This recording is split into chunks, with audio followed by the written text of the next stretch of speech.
what I would like to talk about today is, you know, everybody's been talking about this whole Ukraine-Russia war because it's very much happening right now. And you, as you were telling me, you was like, everybody expects me to say something about it. And you seem to have a reaction to that expectation, which I understand and I share, but I want to, maybe we start with that? Why? Yeah, well, even before, people forget, before this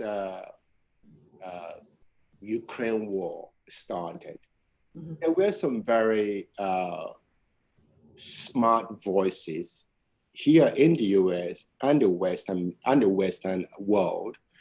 They're not as loud as the mainstream media, who already foregrounded what's happening right now. And they said that it was akin to wag the dog tactic that the politicians use. People in politics use this kind of detail wagging the dog as a diversion if they are not doing very well in popular opinion. So they will create war just to divert the public. So there's some elements of wag the dog in the Ukraine war because it's not necessary. It's infinitely avoidable. I think many sane people and very strategic people have been saying that too. But I guess, Iké, when we first talked about it, there's something that you brought up, but for me, I've been feeling the same way. I've refrained from making any comments on this war because, first of all, I'm still trying to figure out what's going on, because as you know, we can't trust what we're hearing from any of the mainstream media sources, and even beyond that, you know, I feel like we've been brainwashed all the time. It doesn't matter which side it's coming from. So I'm still trying to figure things out. But I think for me, one of the main reasons why I was not so far willing to say something about this war is the fact that the only thing that I am wanting to talk about, not the only thing, but one of the main things I want to talk about this war is also what it had showcased. You know, I hear all of my African friends, and I'm sure you hear them too, saying Africans are being trapped at the border. They're not letting us through. To me, that was the one of the issues in this war that I am interested in addressing as well. And I think you also had a problem with that. Did I misunderstand you when we talked about it? Not at all. I mean, I think from the African perspective, and we are Africans, I know that on the grand scheme of things, African people have been written off. The entire continent has been written off as a non-story, but we do matter. And if nobody can speak for us, we have to speak for ourselves. Exactly. There is an Igbo Nigerian proverb that goes, when the agama lizard falls down accidentally from a tree, if nobody praises the agama lizard praises himself. Right. So we have to speak for ourselves. Right. Okay. Right. We can't wait for the West or the Arabs or the Asians to give us a voice. So for me, what really matters in the Ukraine, Russia, NATO axis drama is it is a much sidelined African story, which is informed by continual racism against Africans, the anti-African sentiments that is nakedly on display in Ukraine and bordering countries. That would matter to me. Yeah. And so let's compare. That's what matters to me and should matter to all Africans. To all Africans. And let's compare some notes here a little bit. What have you been hearing about what's going on at the border? Because I've been hearing about when Africans who are trying to make it to the border, especially to the Polish border, what they have been facing is being put back to the back of the line. They're willing to take the Ukrainians in, you know, good old, usually, you saw this article I sent you earlier, you know, when you're blue-eyed and blonde hair, you come in, but you Africans, we don't want you. And at the same time, here is the whole world saying, oh, we stand for Ukraine. I can understand that, but it's kind of boggles my mind. No one really is talking about what's happening on the Africa scene, the Africans that are there, and how they're being treated. Have you been hearing the same type of treatments, Iké, or anything else, or have you been hearing the same? It's not even it's not even a question of hearing. It is a fact. It's a fact. It's not even a hearsay. It's a fact. It's documented. I've been getting some reports from people saying it looks like there are some Nazi groups coming out who are actually using this opportunity of chaos. Absolutely. to come out and beat a black person, basically. Absolutely. You know, people talk about neo-Nazis in America, right? Because it wasn't a country that conceived or developed Nazism, right? So it was Nazism in America is an import, right? It's not an export.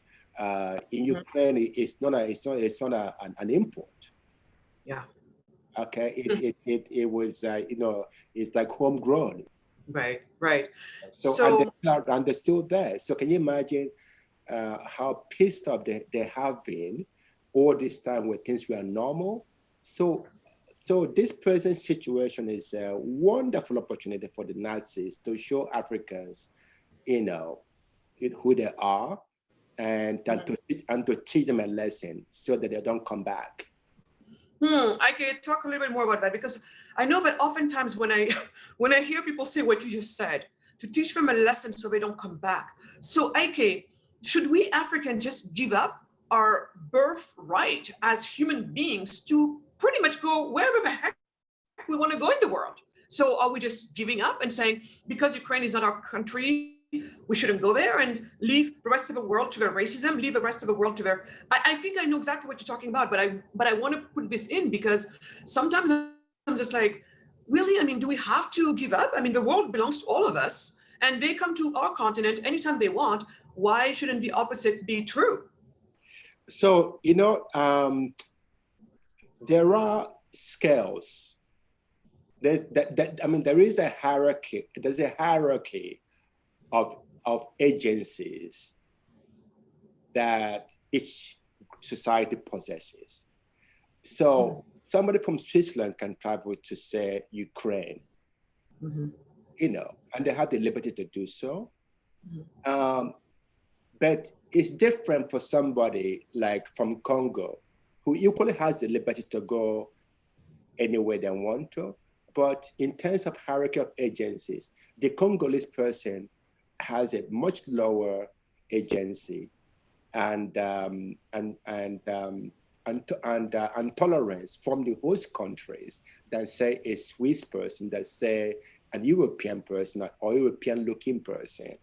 So the mere presence of an African person in the European space, in a free world association, evokes foreigner, inferior, destitute, even criminal, and unwanted.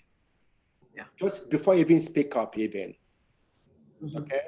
Whereas somebody from Switzerland, from Italy, or whatever, you don't even have to say anything. It says, you're one of us. You're welcome. We embrace you. We love you. Just for starters. So you see the in terms of the agencies that one, the inherent agency that one possesses as an individual when you're traveling, it depends on the geography and society you're coming from. So, and then it brings me up to another point, because while all of what's going on right now is wrong from the perspective of what we talked about, what I love whenever we talk, you and I, is we never lose sight of what caused this in the first place. Why are even people feeling that they even have to go to very unhospitable places for Black people, for Africans in the first place? What is the driver for Africans like you and me to, in the very first place, say, you know what, this place is really dangerous for someone like me, but I'm still gonna go. And you're leaving behind your home country, your community, your people, and still going for this very dangerous, you know, situation. And what I love about you is that you never lose track of what caused that, because too many other Africans are just focused on the problem of racism that Black people encounter somewhere else. But we don't try to also, you know, recognize and you know, look at what caused it in the first place. And you are so, you go with it with no apologies. Am I wrong here? I mean, no, because I mean, like, first of all, like, why are we Africans always going to, especially Western countries? And the ratio of Africans who are Western bound compared to the ratio of Westerners who are African bound, it just says everything, right? It's lopsided. The fact that that Africans are the ones, in comparison to Europeans, more likely to head towards the West for better living conditions, for even basic human rights. It's a huge indictment to African leaders or so-called leaders. They have hopefully, WHOLLY, hopefully failed their own people. So abysmal that their own people are forced or even obliged to go to the West to work in cleaning Western bathrooms and washing dishes instead of being in Africa. That is how pathetic so-called African leaders are. So,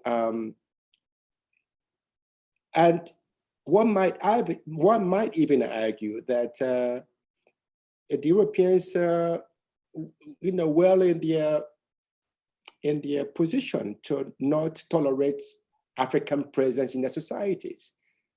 Okay. Say that again, I think. Say that again, please. I said that even Europeans are very well within their position to say, you know what, or some of them might say, you know what, we don't even want to tolerate African people in our society or in our presence. And if they don't like it, tough love, go back to Africa. And I think that one might even argue that go back to Africa is something that we need to hear and swallow with bitter pill so that we can go back to Africa and build Africa in much the same way Asians have done with China and South Korea in recent memory. And we can do that. So what do you say then? Because I am with you, and I think that both, it's worth knowing that both you and I are, I don't know how you would consider yourself, Iké, but me, I still do spend half of my time in my home country of Senegal, where I have manufacturing and I have, you know, a school and all sorts of things. And I leave the other half of my time in the United States. I do know that, you know, I will let you speak to that if you want to speak to that. But sometimes, Iké, I just feel that, how do I say this? I'm not even sure. I just feel that we even get entangled with what does it mean to go back to Africa and build Africa, right? I don't know if you've been seeing these little arguments between you part of the diaspora, you're not the one who's here building. And I'm just like, the diaspora does so much in this effort of rebuilding, or building, whichever way you want to look at it, building the continent back. So even there, I see us oftentimes being divided about this simple concept of what does it mean to rebuild Africa, to go back to Africa? Is there only one way of going back to Africa to rebuild? No. I mean, it's often a phrase of, and also an insult that is hurled against Africans. Hurled as in HURLED, that is hurled against Africans to say that you're not from here. I don't mean that it's a dictate that we are deserving of, right? I'm just saying that the reason why you don't hear go back to Japan or go back to Asia is because they know in Asia you have many cities that are well developed. You have Hong Kong, you have Beijing, you have Shanghai, you have Tokyo, you have Kyoto, you have Seoul in South Korea. You can't tell somebody go back to Asia. They have many places to go to, and they will happily. It's like a mute point. You can't even say that. It doesn't make any sense. I love that. It doesn't make any sense. Yeah, also here in the US, you cannot tell an European, go back to Europe. Oh my God, they will gladly go back to Europe. It depends which part of Europe, and see well, mostly Western Europe. Exactly, but then what's there? Why is it some part of Europe?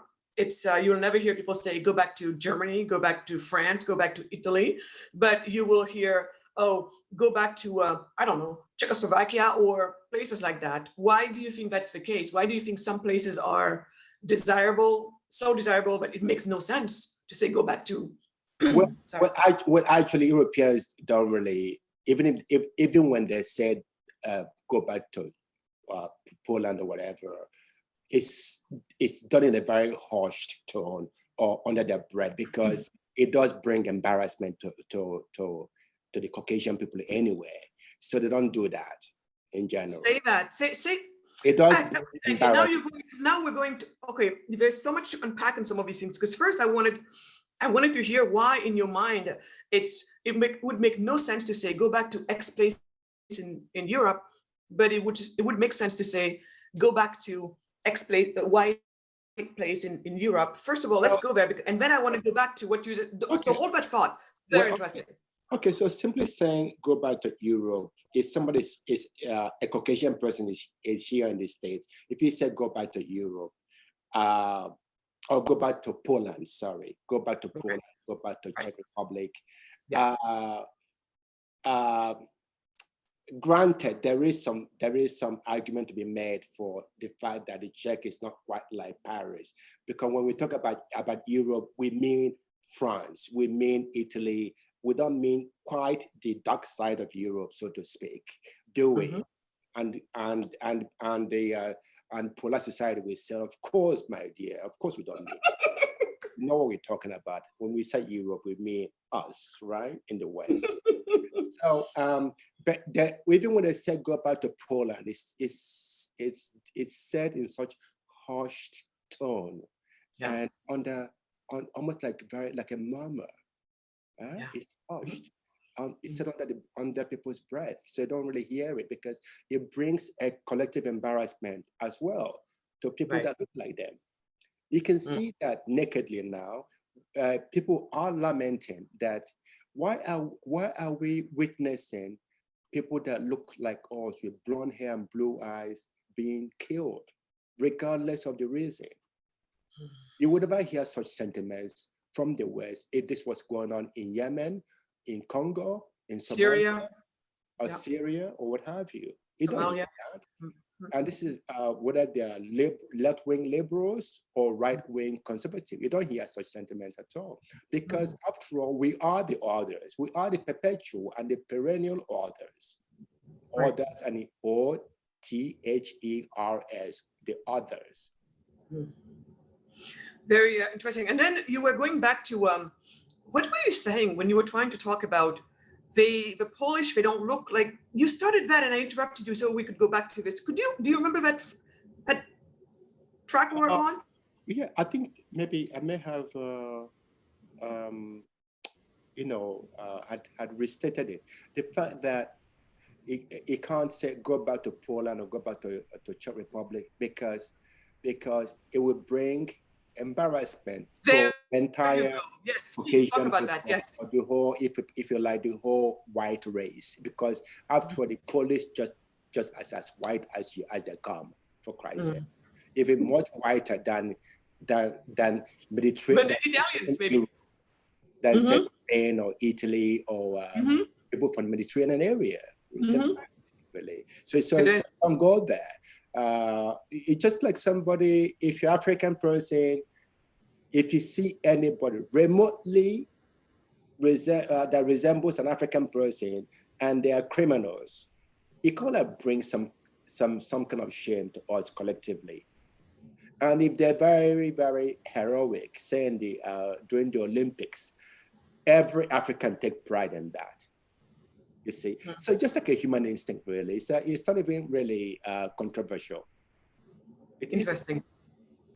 You know, I didn't think about it before. Like this whole, like when you say go back to, well, it brings back an embarrassment within that network, within that group of people. Yeah, I didn't think about it. And but Iké, also, you saw the article I sent you, right? About that video from it was this clip from CNN, I guess, and somebody was complaining about they treat us like crap because all they think they know of us, the West, meaning, is wars, diseases, and all that. I am starting to have an issue with that frame. I used to be a big time Afro optimist. I still am. But the reason why I'm having an issue today with Afro optimism is that I feel it gives many of us a license to not want to talk about the problems. We want to focus on the successes of a few, to almost claim like there's nothing wrong here. You know, I don't know how many, there are numbers that this article was giving in terms of how many millionaires we have in Africa, even the 22 billionaires I think we have in Africa. So what? Out on a continent of 1.3 billion people, we should all be excited because there are 22, or all think that there's, 22 billionaires should be changing the narrative. And this is one of my issues. We don't and have not understood that until there is a critical mass of us who succeed, those few who succeed on the grand scheme of things, because it is still very few on the grand scheme of things, that's not going to be enough to change the narrative. And so when we're so busy always saying, you bad West, stop looking at only our problems. Well, let me show you all the great things we're doing here, which oftentimes I'm almost embarrassed to say the great things that are happening because it's not that big of a deal on the grand scheme of things. I would never see a continent, if we want to go continent-wide, a continent like Europe maybe celebrating itself because it's got 22 billionaires. I won't see that. So I'm always torn between, not giving folks who already have biases against us. I'm always torn between not going into the realities that in a way, could feed the stereotype, and also just acting like none of that is real. And let us focus on the 0.0001% of success we have on this continent to tell you all something new is happening. I am really bothered by that. And then I'm not sure ever what is the tight rope to walk on. It's just, do you feel that way sometimes, Iké, or am I just being confused here, or how does it feel for you? Because that's the problem I have. I get sick. It's like a no-brainer. Just having an elite of African bourgeoisie has not, in fact, changed anything on the ground. And for the African critical mass. Hence, the migration westbound, the migration European bound. Okay, yeah. Even the fact that even Africans didn't go to Eastern Europe, which is like the dark side of Europe, it just shows the level of desperation that we Africans face. Now, you tell me, the fact that, like you said, we have a handful of millionaires, if you like, even a teeny bit of billionaires amongst us, has that prevented this western-bound migration? No. Doesn't that say everything? Exactly. And it's even embarrassing too, that you even have a handful of African millionaires and smug bourgeoisie who could work on raising the African living standard to a critical mass, and they have not seen fit to do that. And actually they gloat and love being this elite minority amongst themselves. Absolutely. You had to go back to medieval Europe to find that kind of mentality. We're talking 13th century Europe to find that kind of mentality. So that the African bourgeoisie is a huge culprit in this ghastly scenario in Africa, and it's pathetic. It is. It really is. It really is.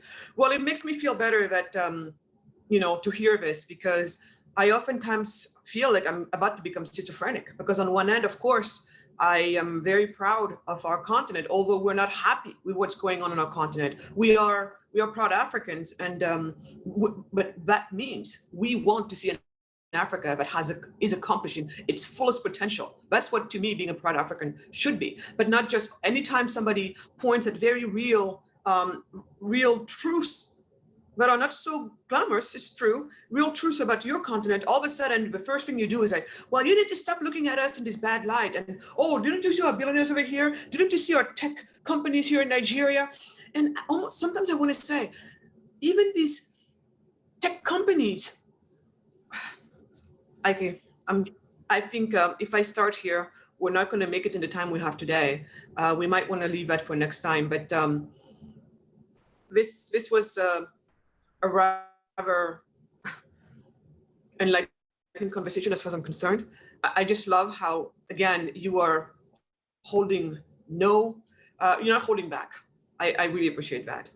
And is there anything you want to add to what we have discussed so far? Let me see. You just made some. I want to. Your last sentence or sentences engendered some thought in me. Can you rephrase that again? Can you paraphrase what you said? No, I think for me, I was talking about how it is very hard. I feel sometimes schizophrenic because, as any proud African, and to me, being a proud African means that actually your expectation of your continent is to accomplish its fullest potential. And as a proud African, it does bother me that anytime anybody points, especially when the West points a finger at us as to what's not going right on our continent, instead of addressing it or even being able to say yes, and we go automatically into defense mode. Oh, but you didn't see our billionaires. You didn't see our millionaires. You didn't see our tech entrepreneurs it's constantly that. Yeah. And then we think we're all great because we think we're defending our continent. I'm just afraid that this behavior is going to lead to us never addressing our issues for what they truly are, because we've got some big issues. Well, I mean, isn't that rather silly of us to be like that, to pout like some ignorant, arrogant, spoiled child? We cannot out like that. And also, in the 19th century, the Europeans publicly referred to us Africans as, quote, a child race, unquote. A child. Are you serious? I did not know that. Publicly. And they still do see us as a child race, but they do say so in private, unlike in 19th century, where they can publicly say so. And there is some merit to that phrase, because if we are a sensible adults who are accountable for our actions, and conditions, or who want to shirk our responsibilities and blame others. Yes. Then you can understand why we go on a defense mode when non-Africans rightfully critique us, or when someone like Trump supposedly, because there is no fact that he said that, referred to Africa as a shithole. Countries, yeah. Africa, it was the Garden of Eden. Even remotely like Europe, you wouldn't see these Western-bound Africans coming to live in the West under some pitiful conditions, would you? You wouldn't see that. And also, there wouldn't be any shortage of Europeans and Asians and Arabs clamoring to go on vacation to any place in Africa, Congo, Senegal, Nigeria. Do we see that kind of tourism from West Asia and Arabia? clamoring to come to Africa? No, we don't. So I think it's a no-brainer. But our folks are still behaving like children, where any slightest critique, they go on a defense mode. But we do so at our own peril, don't we? Yeah. So time to grow up, correct? And so like children. I think this is going to be some hard truths that many need to hear, especially in these times of believing Africa rise. Nothing scares me more than that message of Africa rise. When you and I, we know that, yeah, some people might be rising, but as a whole, we have yet to see it really be happening. Are some pockets doing better than others? For sure. But as long as it's going to be only some pockets doing better than others, it's going to be really hard to say at a continent level that things are getting better, because there's a phrase called Africa Rise. You didn't know? No. Okay. You are mean, Iké, now. You're being mean. It's obviously a cheap sentiment, but I understand the sentiment, but it's a cheap one. It has no bearing in practicality. For sure. Just can't rise like the phoenix just out of nothing. It can't. It's a hollow, cheap sentiment. I'm sorry.